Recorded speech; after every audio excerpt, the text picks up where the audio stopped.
பால்வினை நோய் வராமல் இருக்க என்ன செய்யணும் டாக்டர் அப்படின்னு கேட்டிருக்காரு. நாங்க யூஸ்வலா செக்ஸ் வச்சதுக்கு அப்புறம் ஆண்குறியை நல்லா கழுவிடுவேன், சோப் போட்டு கழுவுவேன், அதுவும் துணி சோப் தான் போட்டு கழுவுவேன். இதனால எனக்கு பால்வினை நோய் வராதுன்ற நம்பிக்கை எனக்கு இருக்கு. என் ஃப்ரெண்டு ஒருத்தர் சொன்னாரு, செக்ஸ் வச்சதுக்கு அப்புறம் அந்த இடத்துல எலுமிச்சம்பழத்தை பிழிஞ்சு விட்டு சோப் போட்டு கழுவியாச்சுன்னா எந்த ஒரு நோயுமே வராது அப்படின்ட்டு. உடலுறவு வைக்கும் பொழுது விந்து வர்றதுக்கு முன்னாடி ஆண்குறியை எடுத்தாச்சு அப்படின்னா பால்வினை நோய் வராது அப்படின்ட்டு.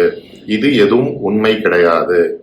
முறையாக பால்வினை நோயை தடுக்க வேண்டும் என்றால் முறையற்ற செக்ஸை அவாய்ட் பண்றது பெஸ்ட்.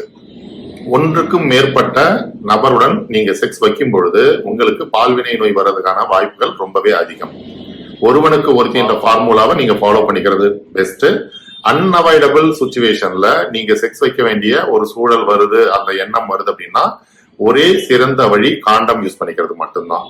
நீங்க செக்ஸ் வச்சதுக்கு அப்புறம் நீங்க எந்த ஒரு ப்ரொடெக்ஷன் எதுவும் எடுக்க முடியாது. சோ உங்களுக்கு பால்வினை நோய் வராமல் இருக்கணும் அப்படின்னா ஒரே வழி நீங்க காண்டம் யூஸ் பண்ணிக்கிறது மட்டும்தான்.